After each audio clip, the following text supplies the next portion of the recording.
So today we are going to discuss our first important topic that is adult basic life support. तो जब हम लोग adult basic life support का बात करते हैं तो वहाँ पे हम लोगों को सबसे पहले तो एक अनरिस्पॉन्सिव एडल्ट मिल रहा है, ठीक है। अब सबसे पहले हमें उस पर्टिकुलर जगह की सीन की सेफ्टी को पता करना होता है। अब देखना है कि हमारे पास एक रेस्क्यूअर है या दो रेस्क्यूअर है। अगर एक रेस्क्यूअर आता है तो सबसे पहले हमें कॉल करना है हेल्प के लिए और direct someone to get an AED और एक्टिवेट करना है EMS को, ठीक है। और अगर टू रेस्क्यूअर्स हैं तो भी हेल्प के लिए कॉल करना है और सेकंड रेस्क्यूअर को इंस्ट्रक्ट करना है कि वो जाके एक्टिवेट करे EMS को और AED को लेके आए। उसके बाद रीचेक करना है पल्स को हर 2 मिनट पे, ठीक है। फिर कैरोटिड पल्स को चेक करना है और ब्रीदिंग को साइमल्टेनियसली चेक करना है और 10 सेकंड से अधिक का समय नहीं लेना है अपने को। अब अगर पल्स प्रेजेंट है या पल्स तो दोनों ही प्रेजेंट होगा ऑब्वियसली। अगर ब्रीदिंग नॉर्मल है या एबनॉर्मल है, अगर ब्रीदिंग नॉर्मल है तो मॉनिटर करना है अंटिल इमरजेंसी सर्विसेज अराइव और अगर ब्रीदिंग एबनॉर्मल है तो हमें मैनेज करना है एयरवे को और रेस्क्यू करना है ब्रीदिंग को, ठीक है। और अगर पल्स नहीं प्रेजेंट है और ब्रीदिंग एबनॉर्मल है फिर क्या करेंगे? तो सबसे पहले अपन लोग बात करते हैं अगर वन रेस्क्यूअर होगा तो क्या करेंगे। अगर वन रेस्क्यूअर है तो सबसे पहले हमें चेस्ट कंप्रेशन शुरू करने हैं, जिसमें CPR की रेशियो जो होगी वो होगी 30 कंप्रेशन टू 2 ब्रेथ्स और जब तक AED अराइव नहीं होता तब तक हमें ये कंटिन्यू करना है। जैसे ही AED आया वैसे ही हमें चेस्ट कंप्रेशंस को स्टॉप करना है, AED को ऑन करना है और अटैच करना है पैड्स को पेशेंट तक और रिस्टार्ट करना है फिर चेस्ट कंप्रेशन, ठीक है। अब कंप्रेशन का डेप्थ जो है वो हमें समझना होगा। कंप्रेशन के सारे जो फंडाज है वो क्या है कि कंप्रेशन का जो डेप्थ है वो 2 to 2.4 इंचेज यानी कि 5 से 8 सेंटीमीटर तक दबना चाहिए। कंप्रेशन रेट जो है वो 100 to 120 पर मिनट होना चाहिए और फुल रिक्वायरिंग चेस्ट के फुल रिक्वायरिंग को होने देना है और मिनिमाइज करना है इंटरप्शंस को लेस देन 10 सेकेंड और अवॉइड करना है एक्सेसिव वेंटिलेशन को, ठीक है। और अगर दो रेस्क्यूअर है अपने पास फिर क्या होगा? फिर भी CPR का रेशियो 30:2 ही रहेगा, लेकिन first rescuer will give 30 compressions and second rescuer will give 2 breaths और चेंज करते रहना है पोजीशन को एवरी 2 मिनट्स पे, क्योंकि ऑब्वियसली वी नो कि CPR एक बहुत ही intensive work intensive energy intensive process है। और फिर वहाँ पे भी अगर AED अराइव होता है तो वहाँ पे क्योंकि हमारे पास दो रेस्क्यूअर है तो हमें स्टॉप नहीं करना है चेस्ट कंप्रेशन को, इंस्ट्रक्ट करना है सेकंड रेस्क्यूअर को कि AED को ऑन करे और पैड्स को पेशेंट्स तक अटैच करे।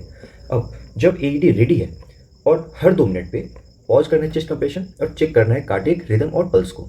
अगर पल्स प्रेजेंट है और क्लियर साइंस ऑफ लाइफ मिल रहे हैं तो CPR को स्टॉप करना है और ट्रांसफर करना है पेशेंट को एक्यूट केयर फैसिलिटी पे। लेकिन अगर हमें फिर भी कोई पल्स नहीं मिल रहा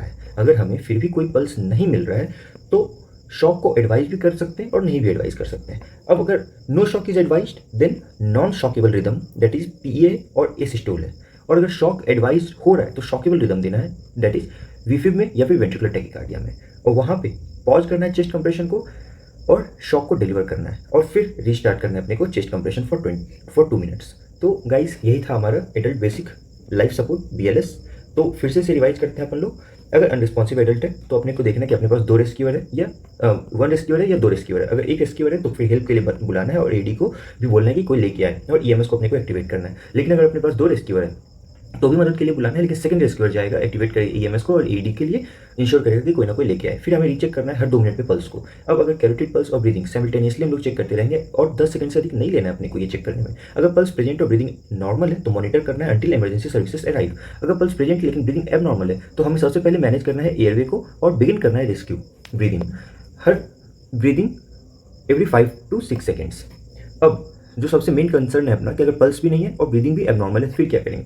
तो अगर वन रेस्क्यूअर है तो चेस्ट कंप्रेशन को एक्टिवेट करना है, शुरू करना है CPR 30 कंप्रेशंस टू 2 ब्रेथ्स के रेशियो में देते जाना है और अगर AED अराइव हुआ तो स्टॉप करना है चेस्ट कंप्रेशन, AED को ऑन करना है और पैड्स को अटैच करना है पेशेंट्स में, ठीक है। और अगर दो रेस्क्यूअर्स से तो 30:2 के रेशियो में करना है फिर भी, लेकिन फर्स्ट रेस्क्यूअर से कंप्रेशन देगा, सेकंड रेस्क्यूअर जो है वो 2 ब्रेथ्स देंगे और फिर हर 2 मिनट पे चेंज करते रहना है पोजीशन को। फिर AED अगर अराइव हुआ तो without stopping chest compression second rescuer को बोलना है कि भाई तू AED से कनेक्ट कर, अटैच कर पैड्स को पेशेंट तक और जब AED आ जाता है तो हर 2 मिनट पे पॉज करना है चेस्ट कंप्रेशन और चेक करना है कार्डियक रिदम और पल्स। अगर कोई पल्स नहीं मिल रहा है तो शॉक एडवाइज भी हो सकता है, नहीं भी शॉक एडवाइज हो सकता है। अगर शॉक एडवाइज नहीं हो रहा है तो इसका मतलब पेशेंट इज इन PA और एसिस्टोल और अगर shock is advise then it's shockable rhythm that is VFib और वेंट्रिकुलर टैकीकार्डिया। अगर वेंट्रिकुलर टैकीकार्डिया या VFib में है तो शॉक को एडवाइज करेंगे। उसमें क्या करते हैं कि हम लोग चेस्ट कंप्रेशन को पॉज करते हैं, हैंड्स ऑफ करते हैं पेशेंट को, डिलीवर करते हैं शॉक को। लेकिन अगर नॉन शॉकेबल रिदम है तो हमें सिर्फ और सिर्फ फिर से चेस्ट कंप्रेशन को रीस्टार्ट करना है। So that's it from my side guys, thank you.